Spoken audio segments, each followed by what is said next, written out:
ఆరాధన అంతటిలోనైనా మీరు తోడునైనా ఘనపరచండి తండ్రి. అవును ప్రభా, ఎటువంటి తప్పు వాక్యాన్ని బోధించకుండా మీరు తోడునైనా ఆరాధనలో మీరు తోడు బలంగానైనా వాడుకోండి తండ్రి.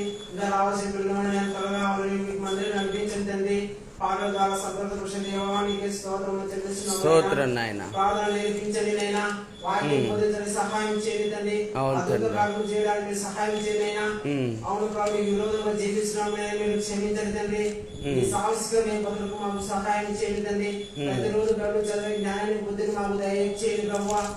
అవునైనా విశ్వాసం ఉండడం మాకు సహాయం చేయండి అయినా. పేదలు సముద్రం కూడా గొప్ప విశ్వాసం లేకుండా విశ్వాసం ఉండడం మాకు సహాయం చేయండి. ధైర్యాన్ని బలాన్ని మాకు దయచేయండి తండ్రి.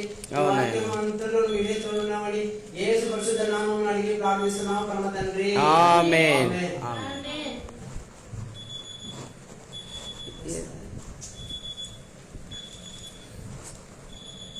Praise the lord. హల్లెలూయా.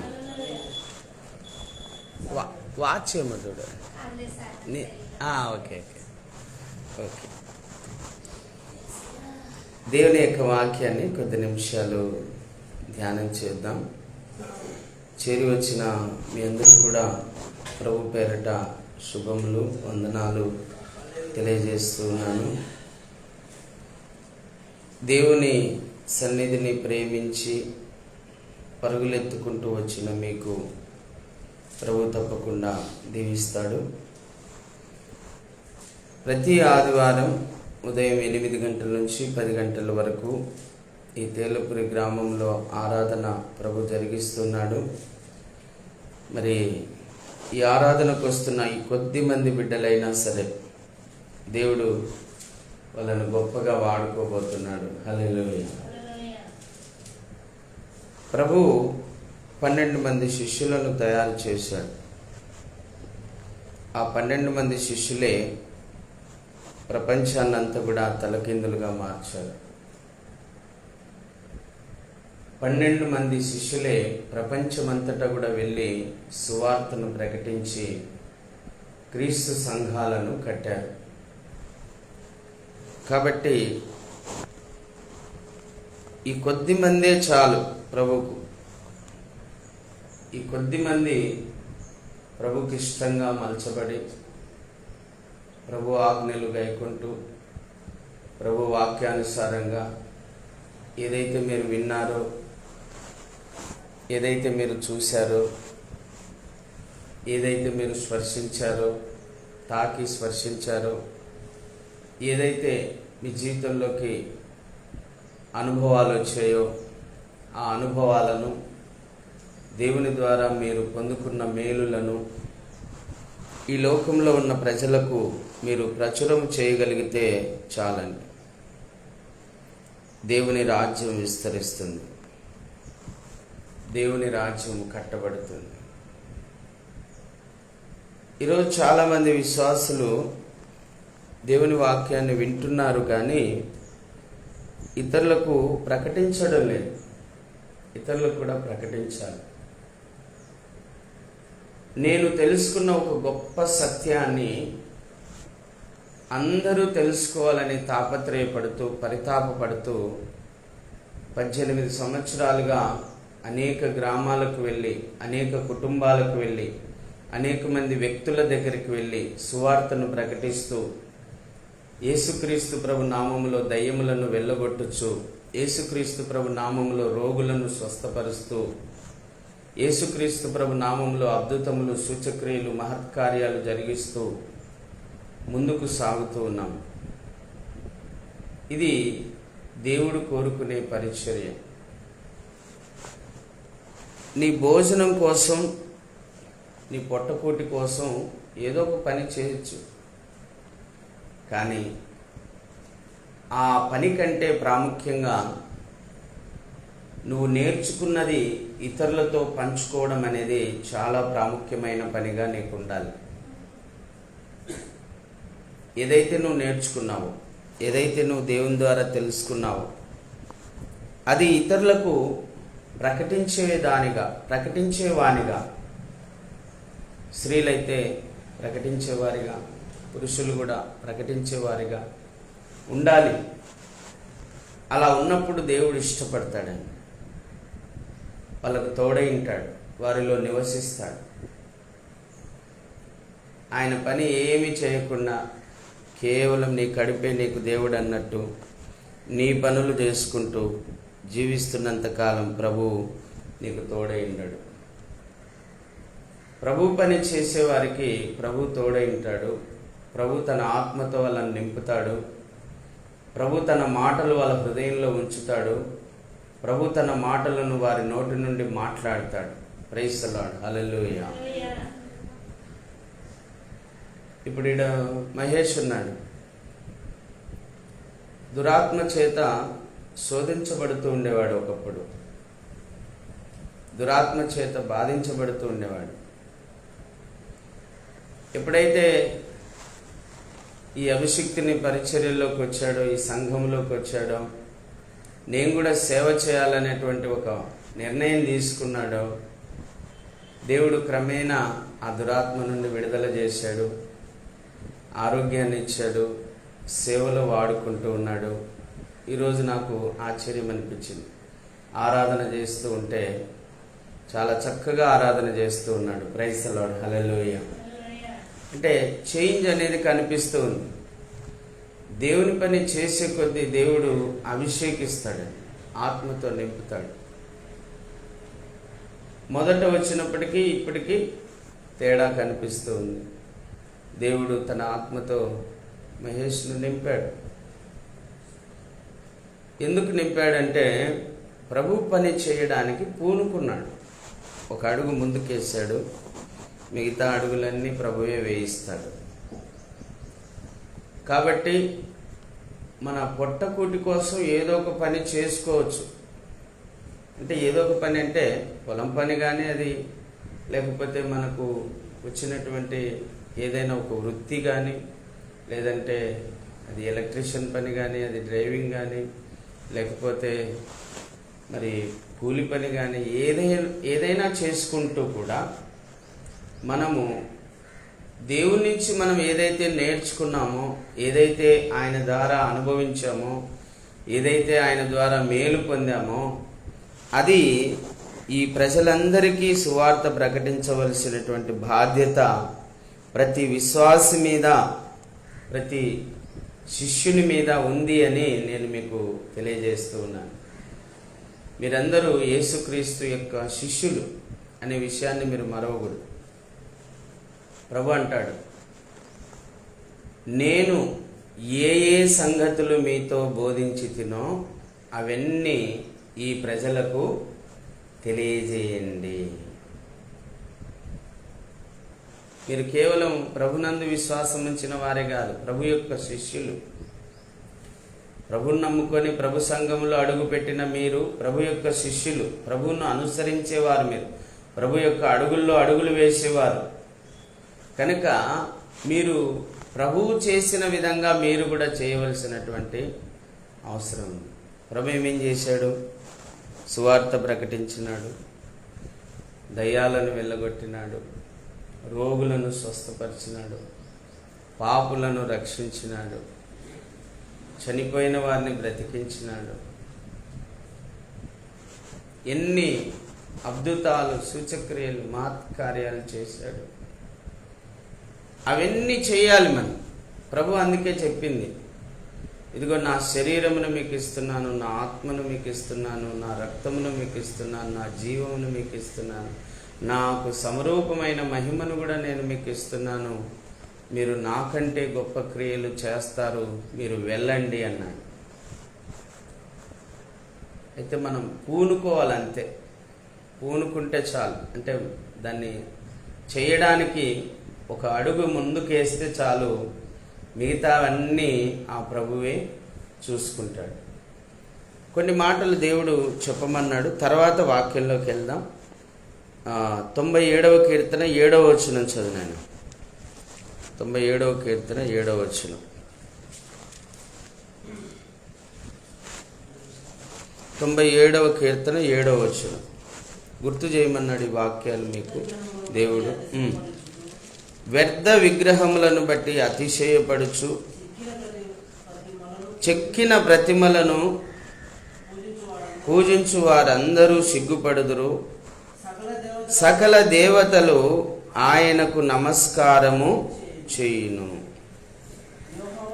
చాలా వ్యర్థ విగ్రహములను బట్టి అతిశయపడుచు చెక్కిన ప్రతిమలను పూజించు వారందరూ సిగ్గుపడతారు.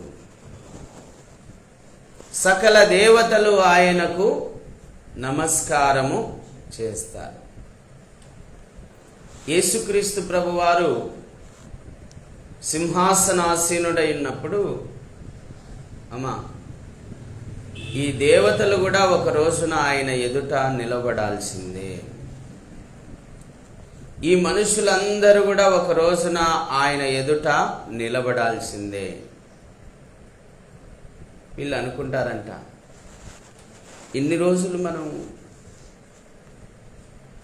ఈ దేవుడు గొప్ప, ఆ దేవుడు గొప్ప, ఈ దేవుని కంటే ఆ దేవుని గొప్ప, ఆ దేవుడు అని ఇంతమంది దేవతలను మనం ఆరాధించాము. ఇప్పుడు ఈ దేవతలందరూ హీనాతిహీనమైన దేవుడు అనుకున్నటువంటి వారం, సిలువలో కూడా మేకులు పెరుక్కోలేనని అనుకున్నటువంటి వారం, భయంకరమైన చావు దెబ్బలు తిని చచ్చినవాడని అనుకున్నటువంటి ఆయన ఏదో మాలమాదిగల దేవుడు అనుకున్నటువంటి ఆయన సింహాసనాసీనుడైనాడు. ఈ దేవతలేమో ఆయనకు సాగిల పడుతూ ఉన్నాయని సిగ్గుపడతారంటండి ఒకరోజు. ఎవరు? వాటిని ఆరాధించిన ప్రజలందరూ. వాటిని ఆరాధించిన ప్రజలందరూ. మనము ఏదైనా ఒక పని చేస్తున్నప్పుడు రాక ఆ పనిని ఏదో ఒక విధంగా చేసినప్పుడు ఆ పక్కనున్న వాళ్ళు అంటారు, అట్ట కాదురా నాయన, ఇట్ట చేయాలరా అని చూపించినప్పుడు ఏమవుతుంది? మనకు సిగ్గు అనిపిస్తుంది. వైపు ఆ పని నాకు రాకపోయానే, అది నేను చేయలేకపోతేనే అనుకుంటా కదా. అట్లా నిజమైన దేవుడెవరో ఒక రోజున ప్రజలకు తెలుస్తుంది. తెలిసినప్పుడు వాళ్ళు సిగ్గుపడతారు. అయ్యో, ఇన్ని రోజులు మనము అసహ్యమైన వాటినే మనం ఆరాధించింది, పాతాళానికి దిగిపోయే వాటినే మనం ఆరాధించింది, నిత్య నరకాగ్నిలో పడద్రోయబడే వాటిగా మనం ఆరాధించింది. అయ్యో అయ్యో అయ్యో అయ్యో అయ్యో అని రొమ్ము కొట్టుకుంటారంట. ఈరోజు అతిశయపడుతూ ఉంటారు చాలామంది. నేను నంద్యాల పట్టణంలో ఒక ఇల్లు దర్శించడానికి వెళ్ళాను. హన్నమ్మక్క ఇల్లు దర్శించడానికి వెళ్ళినప్పుడు అక్కడ ఈ ఒక విగ్రహాన్ని అక్కడ నిలబెట్టి అందరూ చూస్తూ ఉన్నారు. అందులో ఒక ఆమె అంటూ ఉంది, అబ్బా ఎంత బాగున్నాడయ్యా, ఈ వీధిలో మీదే నంబర్ 1, ఇంత బాగా, ఎంత ఆకర్షణగా ఉన్నాడు, ఎంత బాగున్నాడు అంటుంది. మీది ఉన్నట్టు, మీ విగ్రహం ఉన్నట్టు, మీ బొమ్మ ఉన్నట్టు ఈ వీధిలో ఏ బొమ్మ లేదు అంటుందండి. బొమ్మ అంటుంది ఆమె కూడా. దేవుడు అన్నల్ని బొమ్మనే అంటుంది. పాపం మంచిదే అని తెలుసు ఆమెకు, సత్యం తెలుసు. అంటే వాటి రూపాలను చూసి, వాటి రంగులను చూసి, వాటికి ఉన్నటువంటి ఆకర్షణను చూసి మురిసిపోతున్నారు. అక్కడ రాయబడిన మాట అదేనండి. వ్యర్థ విగ్రహములను బట్టి అతిశయపడుచు చెక్కిన ప్రతిమలను పూజించు వారందరూ సిగ్గుపడుదురు. సిగ్గుపడతారు. ఒక రోజున సిగ్గుపడతారు. ఒక రోజున సిగ్గుపడతారు. చెక్కిన ప్రతిమలను పూజించు వారందరూ సిగ్గుపడతారంట. ఆ రోజు రాబోతుంది. సకల దేవతలు ఆయనకు నమస్కారము చేస్తారు. నమస్కారం చేసిన వదులుతాడా దేవుడు? ఏం చేస్తాడో చూడండి. మత్తయి సువార్త 25:41 చూద్దాం.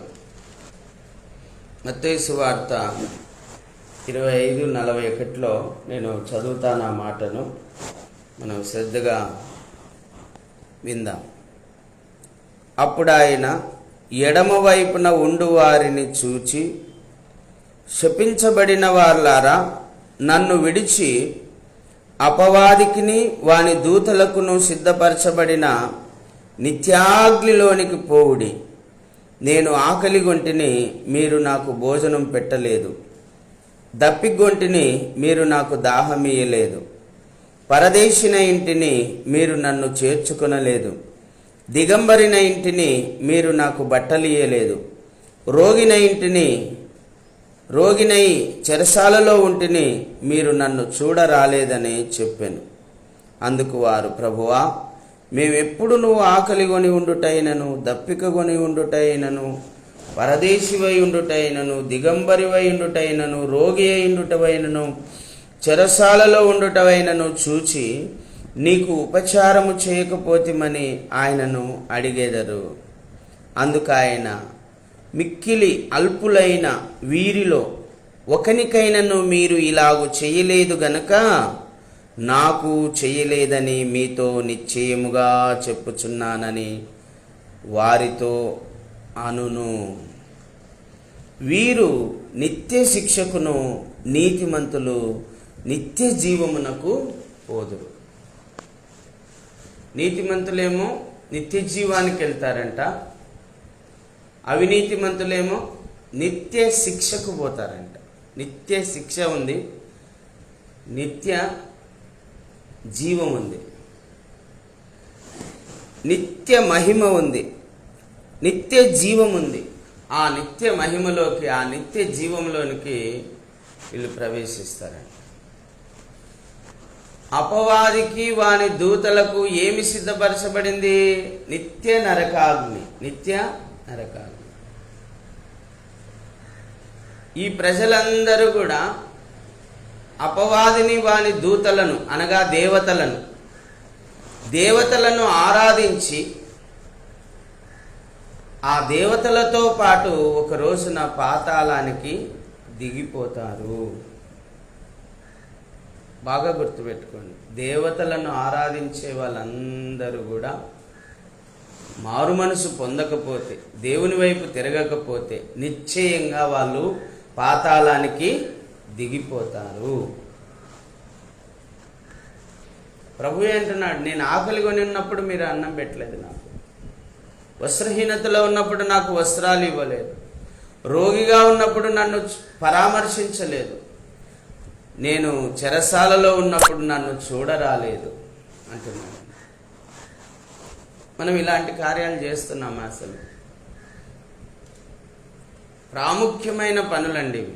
ఆకలి ఉన్నవానికి ఖచ్చితంగా అన్నం పెట్టాలి. మనం వస్త్రహీనతలో ఉన్నవానికి ఖచ్చితంగా మనం వస్త్రాలు ఇవ్వాలి.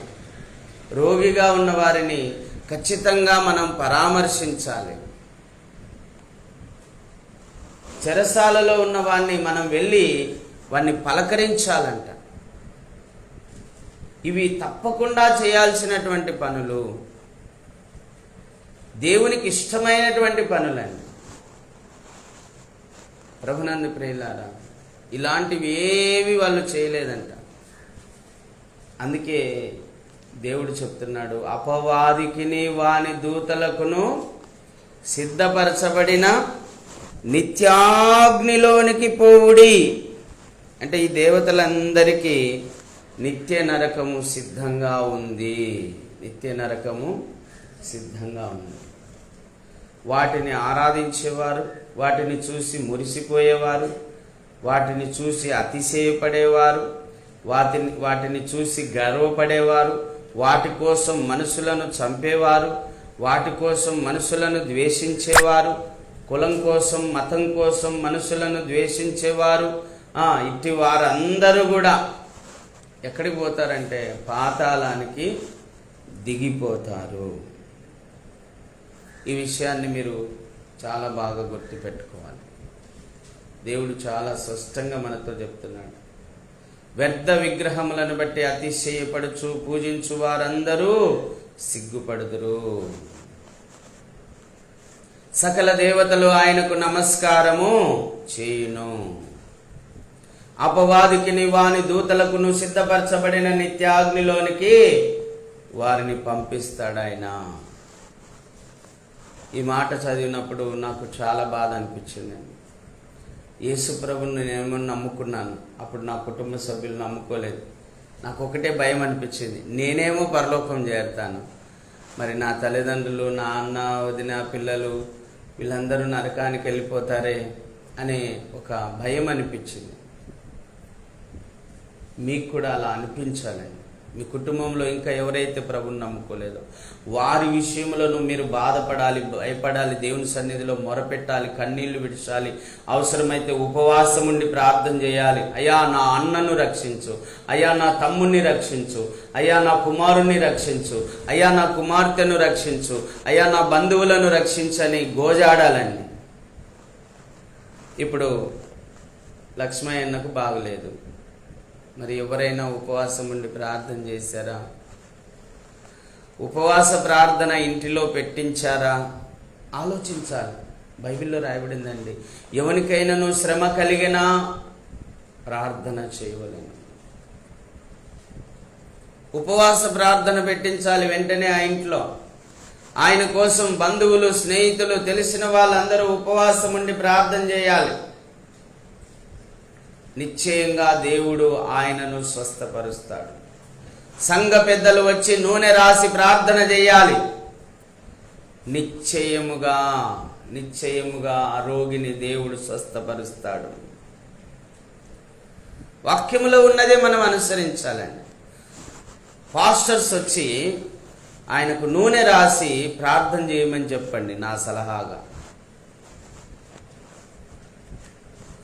ఒకరోజు ఉపవాసం ఉండి సంఘమంతా ఆ ఇంటిలో చేరి ప్రార్థన చేయమని చెప్పండి. దేవుని వాక్యం చెప్తుందని నా సలహాగా వాళ్ళకు తెలియజేయండి. నిశ్చయంగా దేవుడు ఆయనను స్వస్థపరుస్తాడు. హల్లెలూయా. ప్రతిదీ మనం వాక్యానుసారంగా మనం అనుసరించినప్పుడు తప్పకుండా కార్యాలను మనం చూడగలమండి. దేవుని కార్యాలను మనం చూడగలం. ఇక దేవుని యొక్క వాక్యాన్ని మనం కొద్ది నిమిషాలు ధ్యానం చేద్దాం. మత్తయి సువార్త 25వ అధ్యాయము 1వ వచనం నుంచి నేను చదువుతున్నాను. పరలోక రాజ్యము, అందరూ అనండి ఒకసారి, పరలోక రాజ్యము. చదువుతున్నాను, వినండి. తమ దివిటీలు పట్టుకొని పెండ్లి కుమారుని ఎదుర్కొనుటకు బయలుదేరిన 10 మంది కన్యకలను పోలి ఉన్నది. వీరిలో 5 బుద్ధి లేనివారు, 5 బుద్ధి గలవారు. బుద్ధి లేనివారు తమ దివిటీలను పట్టుకొని తమతో కూడా నూనెను తీసుకొని పోలేదు. బుద్ధి గలవారు తమ దివిటీలతో కూడా సిద్ధలలో నూనె తీసుకొని పోయిరి. పెండ్లి కుమారుడు ఆలస్యము చేయగా, పెండ్లి కుమారుడు అనగా యేసుక్రీస్తు ప్రభువారు, సంఘము అనగా పెండ్లి కుమార్తె.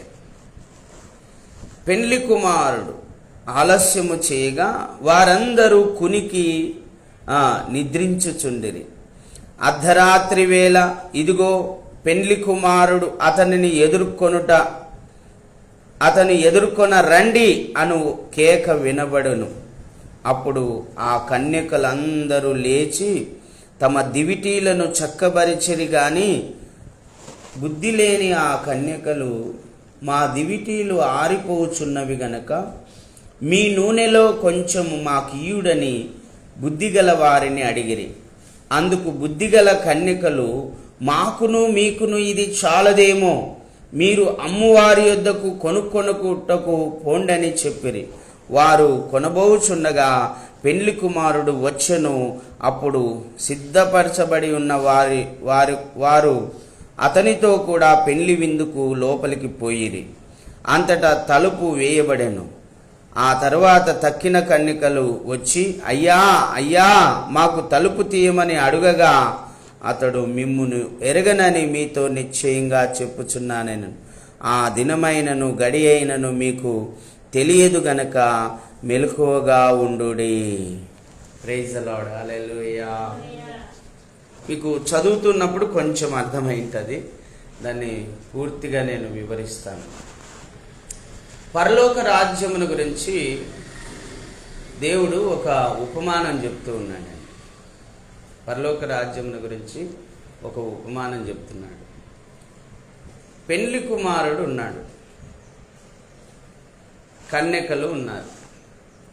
పెళ్లి కుమారుడు అనగా యేసుక్రీస్తు ప్రభువారు, కన్యకలు అనగా దేవుని సంఘం, పెళ్లి కుమార్తెతో సమానం. ఈ దేవుని సంఘము దేవుని రాజ్యంలో ప్రవేశించి దేవునితో కూడా యుగాయుగాలు ఉండాలి అంటే మనము ఆత్మీయంగా ప్రయాణము చేయాలి, ఆత్మీయ జీవితం కలిగి ఆత్మీయ యాత్ర చేయాలి. ఆత్మీయ యాత్ర, మన యాత్ర శరీర సంబంధమైనది కాదు, మన యాత్ర ఆత్మ సంబంధమైనది, పరలోక సంబంధమైనది. మనము ఇప్పుడు ఒక యాత్ర చేస్తున్నాం. ఏమిటి ఆ యాత్ర అంటే పరలోకపు యాత్ర. మన గమ్యస్థానము పరలోకం. ఆ పరలోకం చేరడానికి మనమందరం కూడా యాత్ర చేస్తూ ఉన్నామండి. ఈ పరలోకపు యాత్రకు వెళ్ళేవారిలో 5 మంది ఏమో బుద్ధి గలవారు ఉన్నారు, 5 మంది ఏమో బుద్ధి లేని వారు ఉన్నారు. సంఘంలో బుద్ధి గల వాళ్ళు ఉంటారు, బుద్ధి లేని వాళ్ళు కూడా ఉంటారండి. అవునా కదా? సంఘంలో బుద్ధి లేని వారు ఉంటారు, బుద్ధి గలవారు ఉంటారు.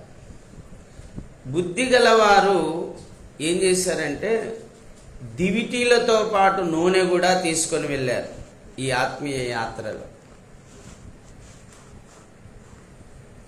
దివిటి అంటే దేవుని ఆత్మ. దేవుని ఆత్మ వెలిగించబడాలి అంటే ఏం కావాలి? నూనె కావాలి, నిప్పు కావాలి. నూనె కావాలి, అగ్ని కావాలి. ఆ నూనె, ఆ యొక్క దివిటి ఆరిపోకుండా ఉండాలి అంటే నూనె పోస్తూనే ఉండాలి. ఈ ఆత్మీయ యాత్ర కూడా అలాంటిదేనండి. మనము ఈ ఆత్మీయ యాత్రలో ఎప్పుడు కూడా చల్లారిపోకూడదు, ఎప్పుడు కూడా ఆరిపోకూడదు. అందుకే పౌలు అంటాడు కదా, ఆత్మను ఆర్పకుడి. మనం ఎప్పుడు వెలుగుతూనే ఉండాలి, మనం ఎప్పుడు ప్రజ్వలింపజేయబడుతూనే ఉండాలి, ఎప్పుడు మనం మండుచూనే ఉండాలి. ఎప్పుడు మండుచూ ఉండాలంటే ఏముండాలి? నూనె ఉండాలి. మనం కూడా ఆత్మీయంగా బలంగా ఉండాలి, ఎప్పుడు మండుచూ ఉండాలి. మనలో ఉన్న దీపం ఆరిపోకూడదంటే మనకు ఎప్పుడు ఏం అనుగ్రహించబడుతుండాలి? వాక్యం అనుగ్రహించబడుతుండాలి, ప్రార్థన అనుగ్రహించబడాలి. వాక్యమును తీసుకోవాలి, ప్రార్థన చేయాలి. ప్రార్థన తక్కువైనా, వాక్యము తక్కువైనా నీలో ఉన్న దీపం ఆరిపోతుంది. నీలో ఉన్న దీపం ఆరిపోయిందంటే నువ్వు సామాన్య మనుషునితో సమానం. ఇక దేవుని కుమారునివి కాదు, దేవుని ఆత్మ నడిపింపు నీలో ఉండదు, దేవుని రాజ్యాన్ని గురించిన ఆ దేవుని రాజ్యమును గురించిన నిరీక్షణ నీలో ఉండదు. నువ్వు సాధారణ మనిషిలాగా అయిపోతావండి. ఇప్పుడు నేనే ఉన్నాను, యేసుప్రభుని నమ్ముకున్నాను, సేవ చేస్తున్నాను.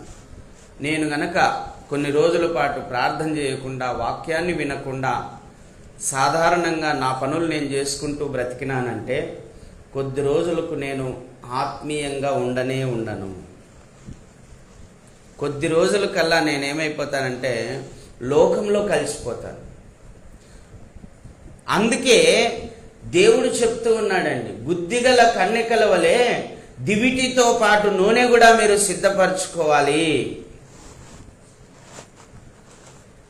ఈరోజు ఎంతమంది ప్రార్థన చేసినారు అంటే చాలామంది చేతులు ఎత్తడంలో ఒక